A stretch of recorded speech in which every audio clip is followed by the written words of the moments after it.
Hello, everybody, and welcome into the Apples and Ginos Fantasy Hockey Podcast. My name is Blake Creamer, and today we're breaking down the top 10 left wingers you need to know heading into your drafts. Whether you're chasing points in a standard league or grinding out hits and categories, we'll show you who rises above the pack, where the value lies, and which names might surprise you. Let's get to biz.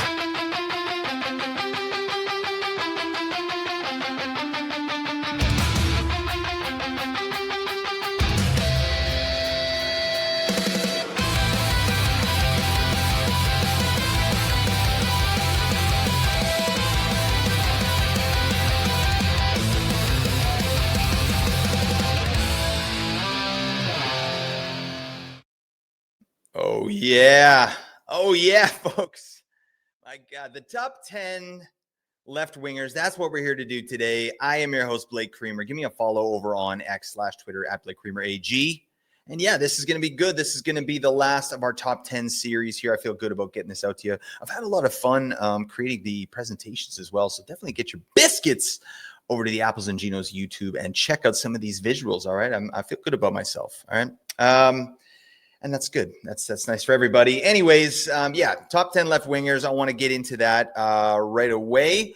It's been a really fun series, though. I mean, drafts are coming up. This is crazy. I got 4 drafts in the upcoming week here. We're going to be live streaming a couple of them. I'm going to jump on with Nate on the APL Tier 1 draft, so we'll see how that goes. It's going to be interesting stuff. I'm in the middle of my couple draft right now, and that's an interesting piece. I got Barkov in the 3rd round, so that's really hurting my feelings. But that's life. That's fantasy hockey for you, folks. But we're not worried about that. Let's get into these left wingers here. I want to get to biz. All right. Let's start out with the obvious one here. At number 1 in points leagues, we're talking Kirill Kaprizov. He's going to be our number 1 guy. Anyone ever see Batman 1? Or Jack Nicholson, when he was talking to his henchman, Bob, he said, "Bob, you are my number 1 guy." Anybody see that? Nate hasn't seen it. All right. I think it was made before he was born. Anyway, shout out to Batman 1. It's elite. Let's move on.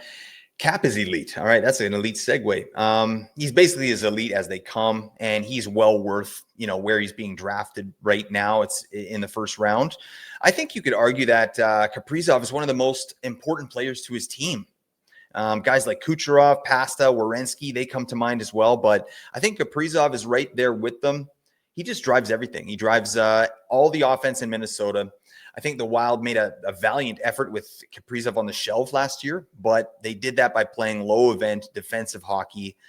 When you dig in on some of the metrics on Kaprizov when he was out there, his IPP was insane, 81.5% in 41 games. That's nuts.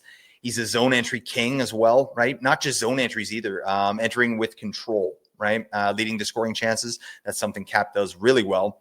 He does that better than anyone on the team. So something interesting about Kaprizov, because we don't get a chance to dig in on some of these studs very often, so I'm excited to kind of do that.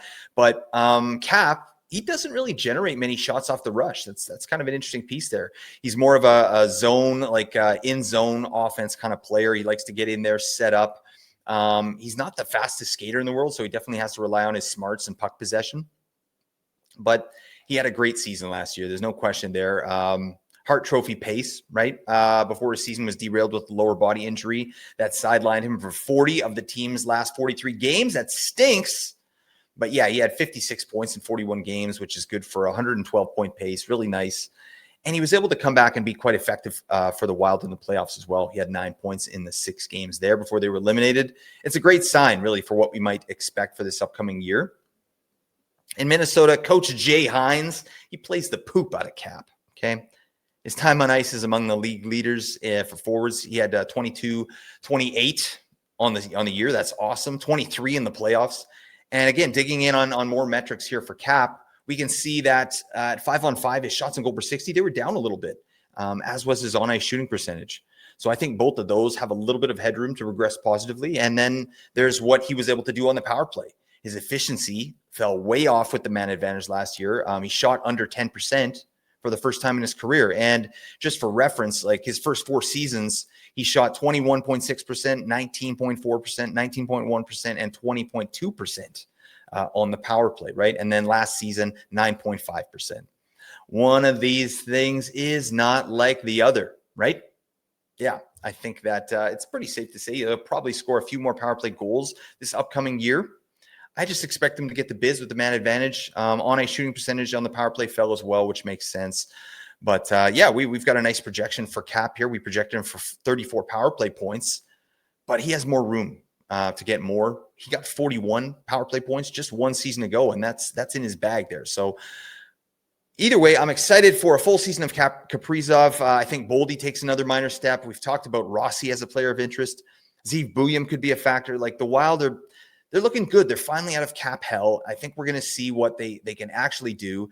And I really do think they will sign Cap to a big extension here. I know there's been some weirdness about, getting him locked up to a deal here, but big season incoming, well worth your 6th or 7th overall pick. Let's look at the Apples and Ginos projection for Kaprizov.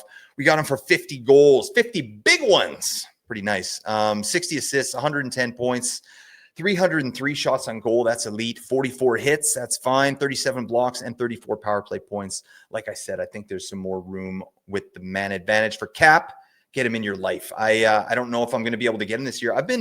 I'm in 9 leagues this year, and I've had the number 1 or number 2 pick in 4 of them so far. That's weird stuff. I mean, I love getting McDavid or McKinnon, but I want to balance my rosters out a little bit more. Kind of get that middle, 6, 7, 8, 9 pick, so I can kind of have a little bit more control over my team. But I'd love to get some Cap on my team, so we'll see what happens here. But anyway, shout out to him. I think he's going to be in for a big year. Let's move on to number 2. Brady, the Woodchuck Tkachuk.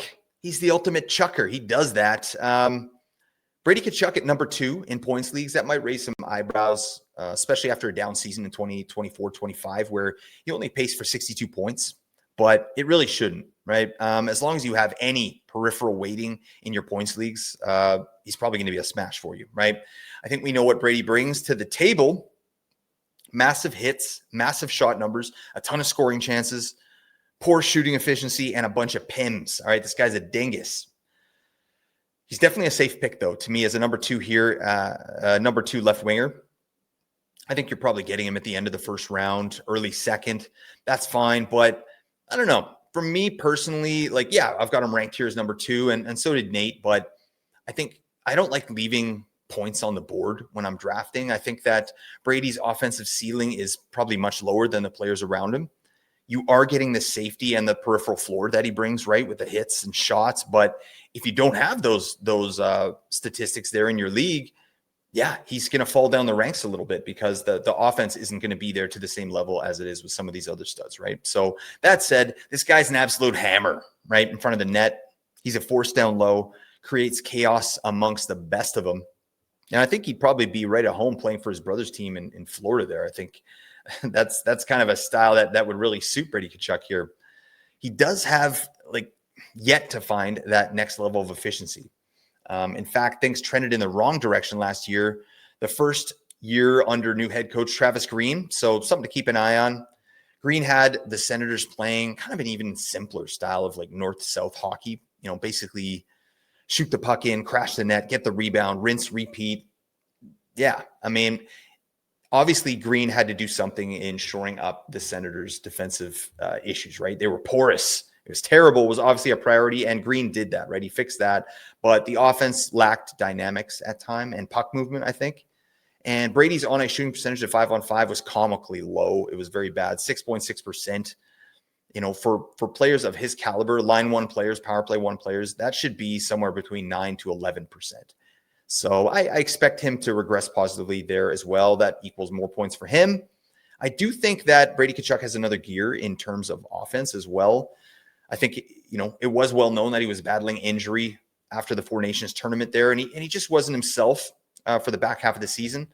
I do think that Brady he's an all-time gamer, right? Hopefully Travis Green lets out the leash a little bit and lets these guys, especially Brady's line, play with a little bit more creativity. He's playing with Timmy Stutz and Claude Giroux. Pretty nice. That's a nice place to be, and power play 1. So yeah, we have a very decent projection for Brady Tkachuk here. We got 37 goals, 34 points, 37 goals, 34 assists, 71 points.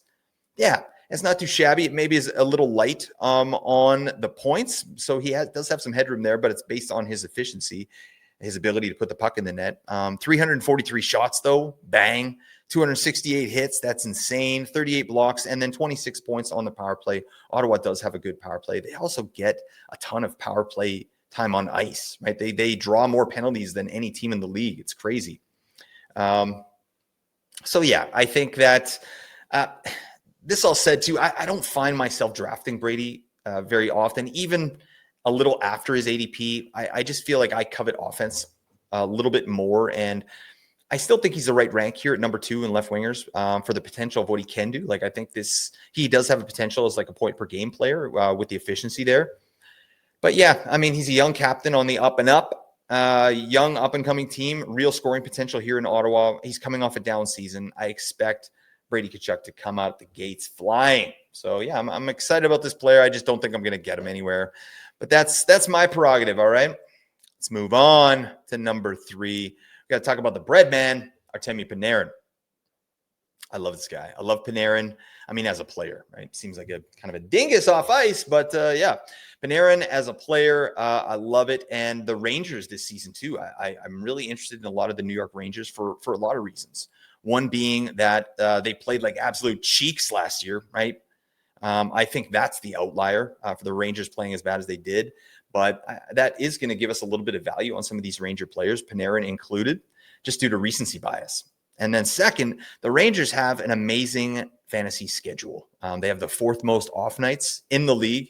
And also their playoff weeks 21 to 23 schedule is bonkers. They got the best schedule there with 12 games and 7 off nights. So you're definitely going to need some Rangers on your squad this season. And Panarin's the best of them, in my opinion. So similar to Cap as well, Panarin makes magic happen when he's out there. Everything flows through him. He's also taken a step in his shots on goal per 60 over the last 2 seasons, which was really interesting last year when we were sort of analyzing what Panarin did and how he popped off for 120 points.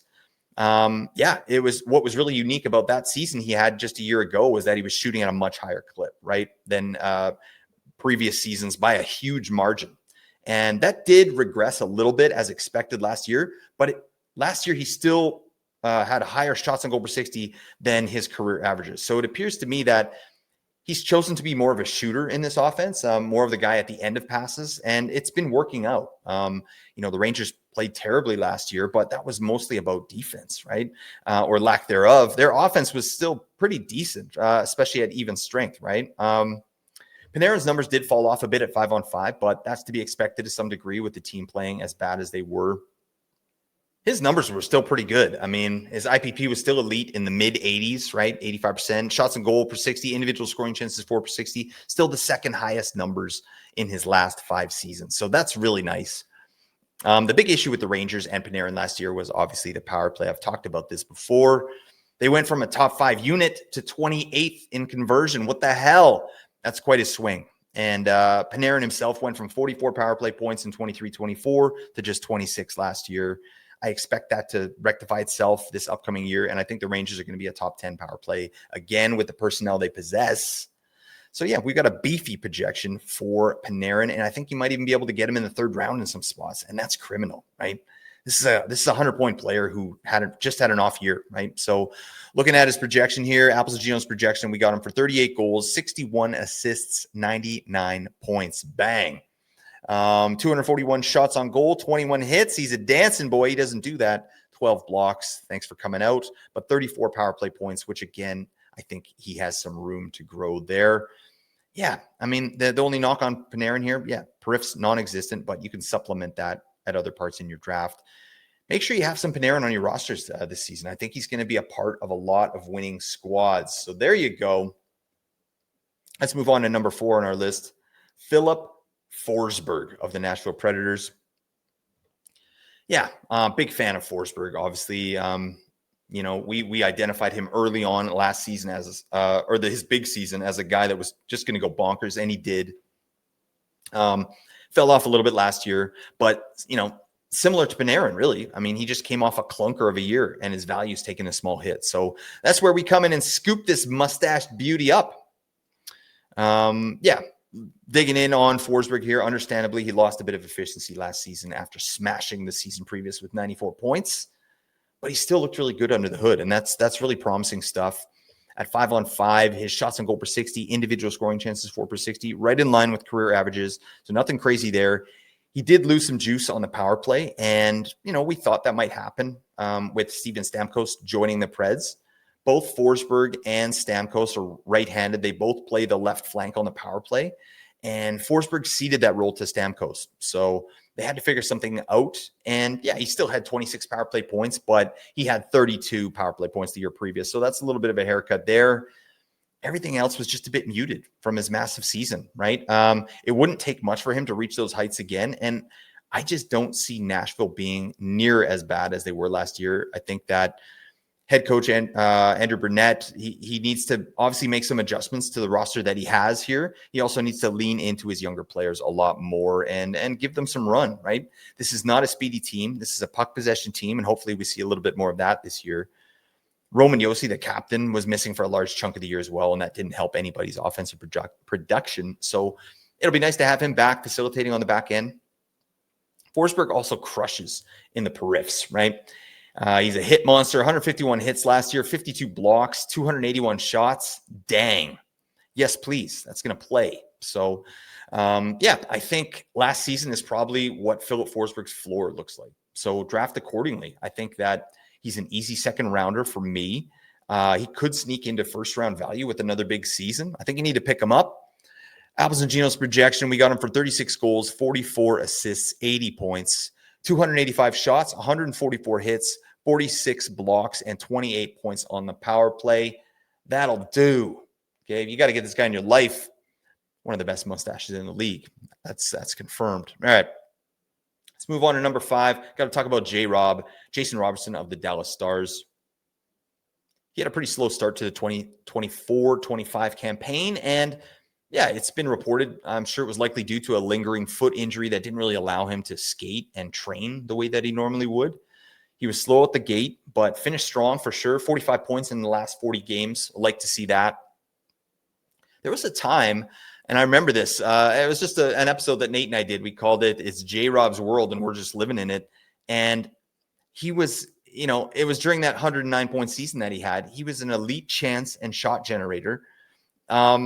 He had massive power play numbers, an insane amount of shots. And yeah, it just looked like he was going to pop off just, in his career. And he's really kind of taken a step back the 2 seasons after that. But I think the bones of that player are still there, right? Certainly of a 90-point player. 109, I don't know. That might be absolute ceiling, but things are looking good coming into this year. It looks like he's going to get to play with Mikko Rantanen, who is, I'm still really high on Rantanen.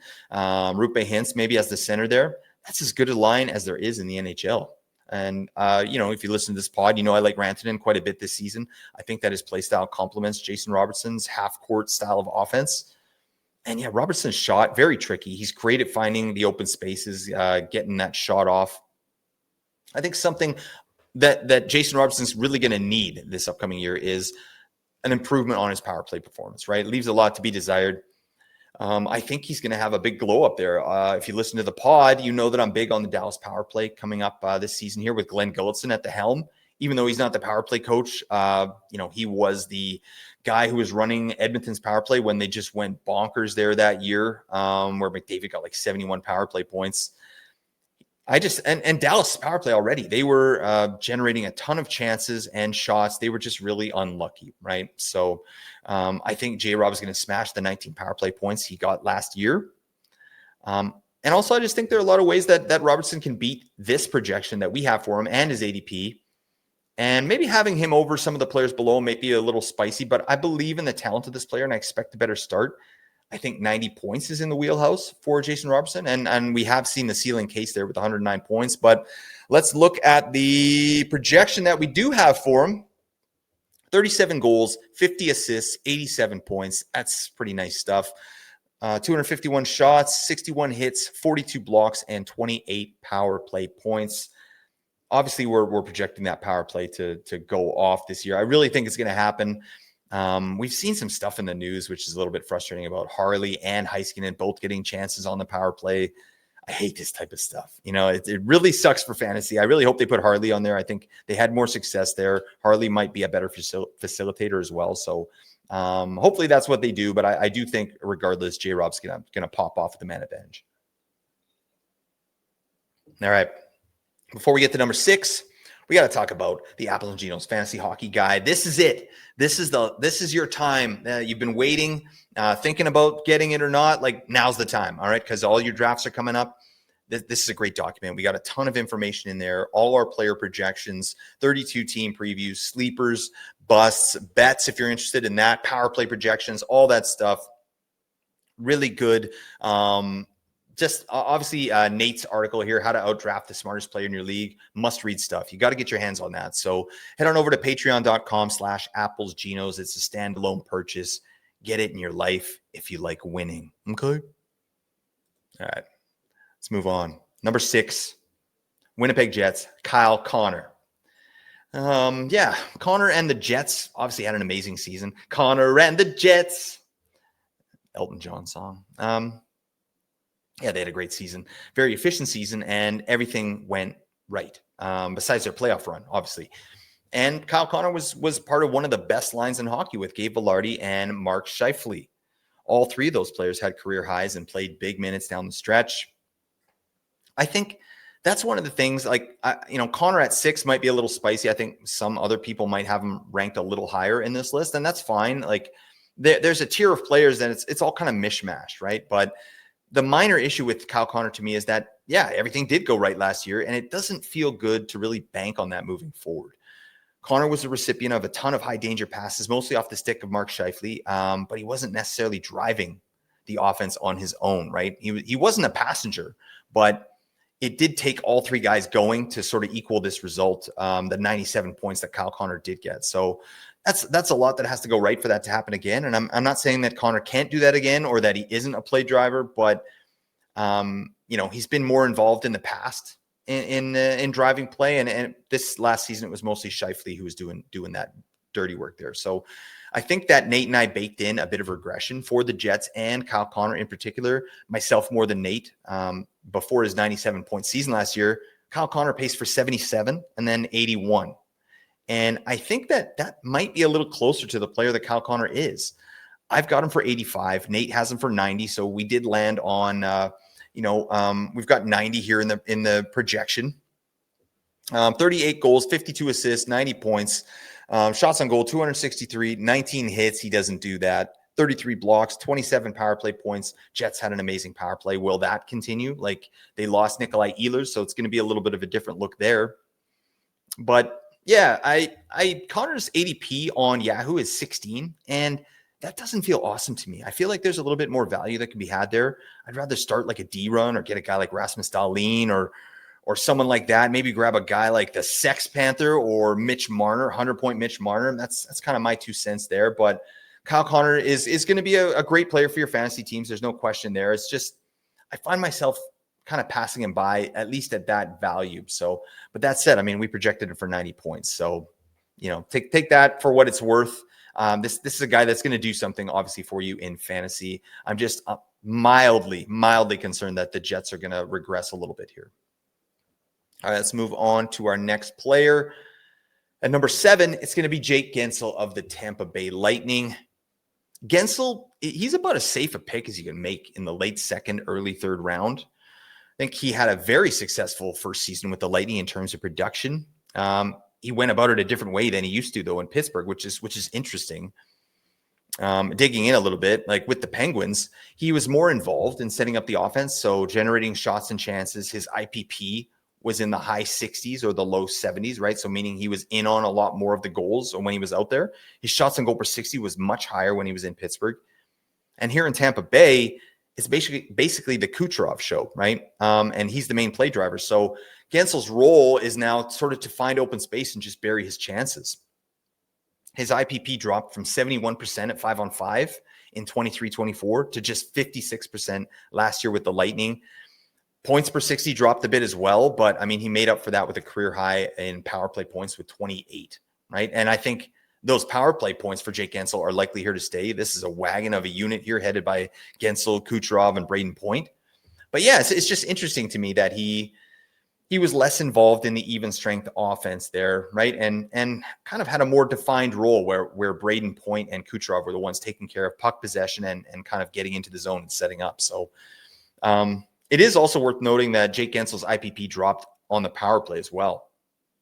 He's just not as big of a part of the offense here in Tampa, and that's okay because it's so elite. Like, he's going to run into points just by being out on the ice.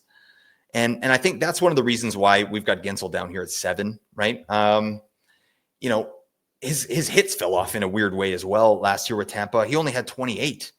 And this is a guy that's had over 100 hits twice in his career. He had 83 hits just 2 seasons ago. So I don't know what happened there. You know, maybe they come back, maybe they don't. I'd probably lean towards them not really coming back.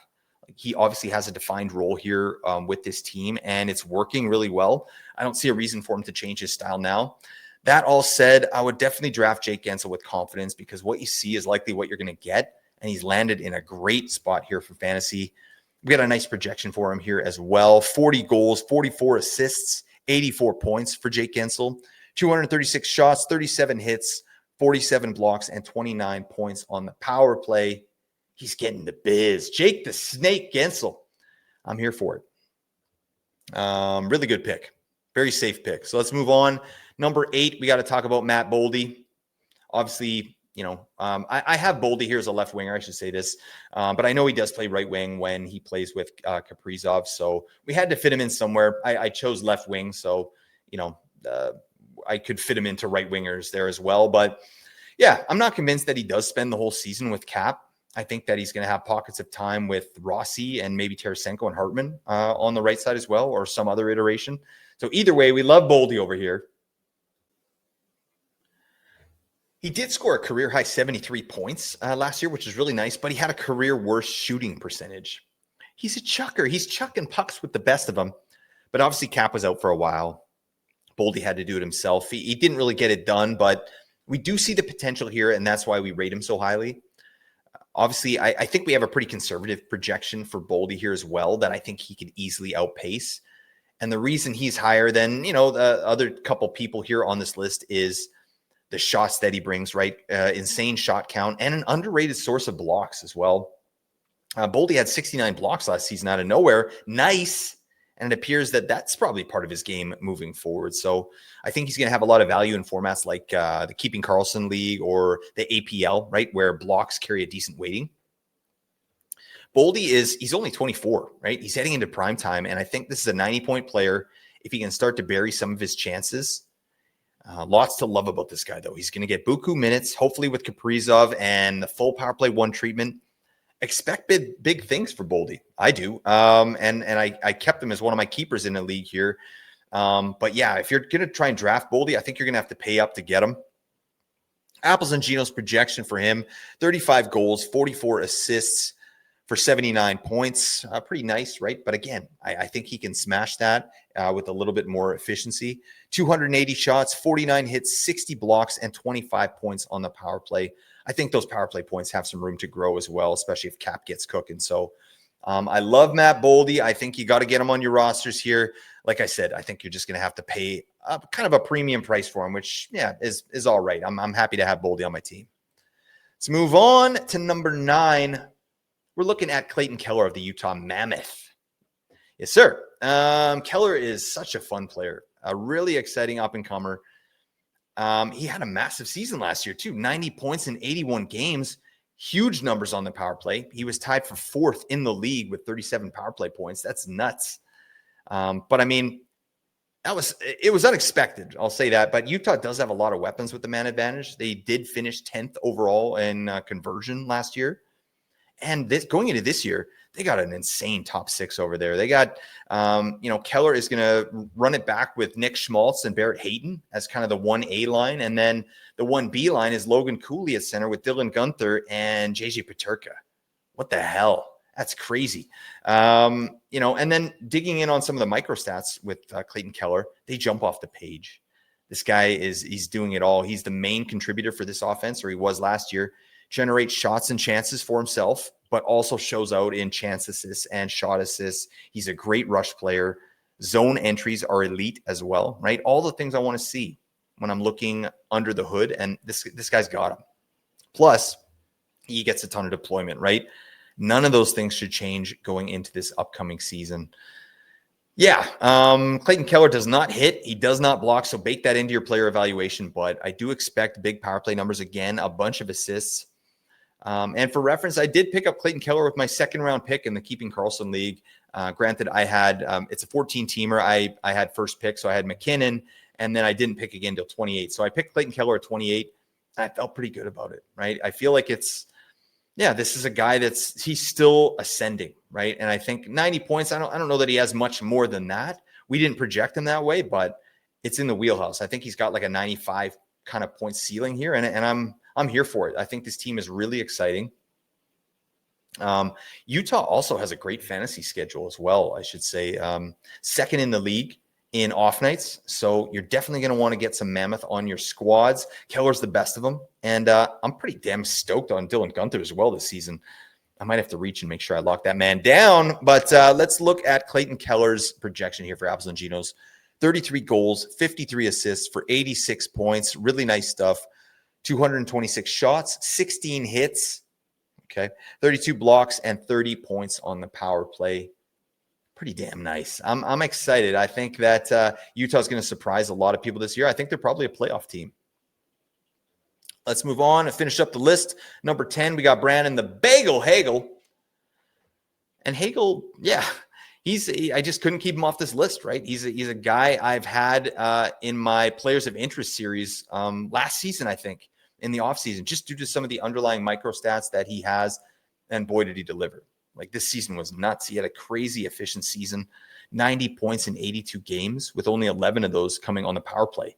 That's nuts. That's crazy.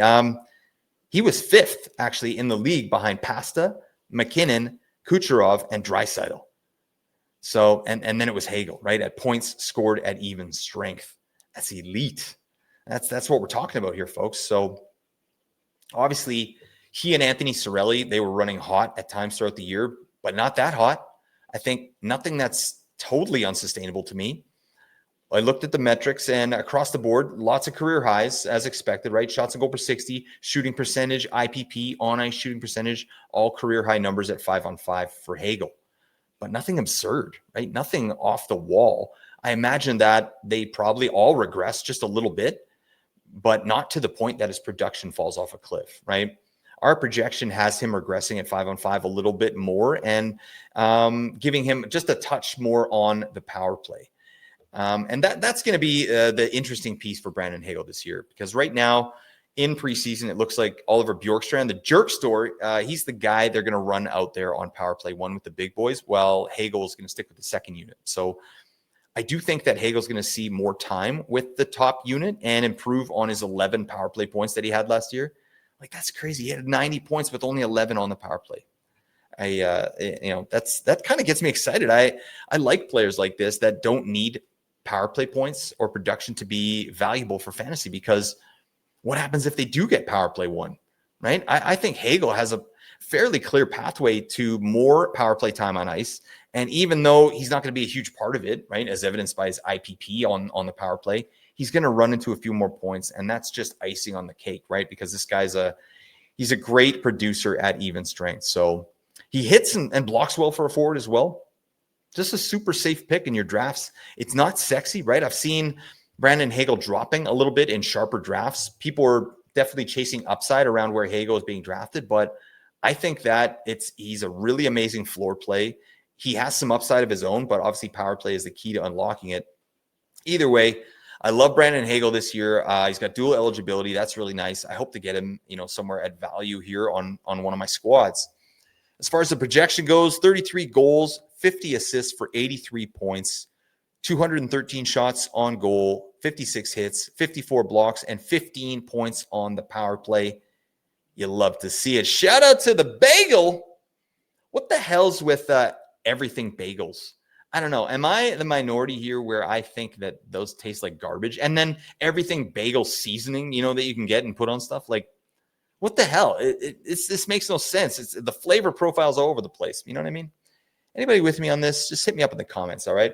What do you think about the everything bagel? Is this something you like to partake in? something that we need to know. All right. All right. Before we talk about our final list here, I need to mention a couple beefers that definitely make their way into the category list here. We're talking Alex Ovechkin and Timo Meier. All right. Definitely get on over to YouTube and check out the awesome image I generated of Ovechkin and Timo Meier going down a water slide with a happy cow. All right. Because why not? Okay. That's the type of stuff that rattles around in my brain. Let's talk really quick on Ovi. Yeah. He's obviously going to be in the top 10 if we're looking at bangers category leagues. We know what he brings to the table. Nate and I projected him for 73 points, but the real factor here is the goals. Obviously, Ovechkin, we're still projecting him for 40 goals at the ripe old age of, what is he, 40? My God. I mean, that's well done to this man. You're getting goals, you're getting shots. We got him projected for 282 shots and then 138 hits. It's really nice stuff. And he's getting a bunch of power play goals as well. So Ovi is still viable here this year. Obviously, I've talked, not yang on the man, but he's going to fall off. And I think that fall off is going to happen this year, but probably not in the goal scoring department. He's still going to be shooting a bunch. He's still going to be hitting, and he's going to be getting goals. So that's going to be currency for you in your category leagues. So shout out to Ovi there. Timo Meier, what can we say? We see Stefan Nason gets injured here in the preseason. We think it's Timo time on power play one. No. Sheldon Keefe just tooting right in our faces. He's dropping ass right in front of us, crop dusting his farticles over everybody, and putting Timo Meier on power play two. And Dawson Mercer up on power play one. So, okay, that's fine, I guess. We'll have to settle for 63-point Timo Meier, which is what we projected him for. But you know what he brings to the table. Same as Ovi. 258 shots on goal, very nice. 140 hits. So, yeah, you're getting a lot of bangs with Timo Meier, and he's going to make the list as well, the top 10 beefers on the left wing. So I just wanted to shout out these two men as players of interest that are definitely going to be on your squad if you're in a bangers category league. All right, let's move on. We'll talk about our final lists here, okay? I'll redo the points leagues here, and then I'll talk about categories leagues. But points leagues, top 10 left wingers, let's do it. Number 1, Kaprizov. Number 2, Brady Tkachuk. Number 3, Artemi Panarin. Number 4, I was going to say Peter Forsberg. Philip Forsberg. Number 5, Jason Robertson. 6, Kyle Connor. 7, we're going, sorry, I mixed this up. 7, we're going Jake Gensel. 8, we're going Matt Boldy. 9, we're going Clayton Keller. And then 10, we're going Brandon the Bagel Hagel. Now let's talk about categories leagues, okay? Number 1, Kaprizov. That's a conversation, right, between Kaprizov and Brady Tkachuk in the categories leagues. Like, if you have PIMS as well in your categories league, Brady might be number 1. I feel like you have to take Brady as your number 1 left winger in a category league with PIMS. Is that spicy? Oh, geez. Kaprizov's elite offensively. So, I mean, if you've listened to these series, these top 10 series, you know that I'm prioritizing offense over bangs and periffs. But when you got a guy like Tkachuk that is bringing all those different things, especially in a PIMS league, I think Tkachuk might have the edge on Kaprizov. But for now, we're putting Kaprizov at number 1, Brady Tkachuk at number 2, Philip Forsberg at number 3. He jumps Panarin there just because of the bangs and the shots that he brings. Panarin drops to number 4, doesn't have any periffs there. So, yeah, it's kind of a one-trick pony. Jason Robertson still at number 5. Matt Boldy jumps a couple spots to number 6 because of the shots, the underrated blocks, right? And then some good power play numbers, I think. Number 7 is going to be Ovi, Alex Ovechkin. Obviously, we know what he's going to do. I think this is going to be his last season, and I hope he smashes it, man. Like, it was so exciting last year. I'd love to see him pop for another 40 goals. That would be so epic. So I still think he's going to be viable. I think 30-goal floor, pretty standard stuff for Ovi there with a bunch of hits and shots. Number 8 in categories leagues, Kyle Connor. Number 9, Jake Gensel. And Timo Meier slides in at number 10. In the categories league, top 10 fantasy left wingers. That's it, folks. That's our top 10 lefties. I'm happy to finish this series here for you. This is really fun. I've been enjoying the presentation. So, again, definitely get on over to YouTube. Check out some of this stuff. It's pretty cool looking. But also join the Apples and Ginos Discord community. We just hit 1,800 fantasy managers in there. It's awesome. We've had such a good off season. People checking us out and getting into it. I love the conversations in there. So get into the Discord. Link is in the description. Check us out on YouTube, please. Just search Apples and Ginos. Like, rate, review, subscribe, comment. That really helps us out. The algorithm, the machine. We need help there. But that's it, folks. Really appreciate you checking out this series, checking us out all off season here. Please do hit me up on Twitter or Discord anytime if you have any fantasy related questions or any personal questions. Sure, I'll answer those as well. All right, I'm here. I live to give. I just love talking fantasy puck with you all. I want everybody to smash their leagues this year, and I'm so stoked to do it with you all. I'm in 9 leagues myself. Got to get some dubs. All right. But that's it, folks. Hopefully this episode brought you a little bit of value, helped to get a little bit better at fantasy hockey today. All the advanced stats came from Natural Stat Trick, a terrific free resource. All 3 zones, which is a terrific paid resource. Many thanks to my brother for creating the music for the podcast. But that's it, folks. Until next time, celebrate your day. Bye for now.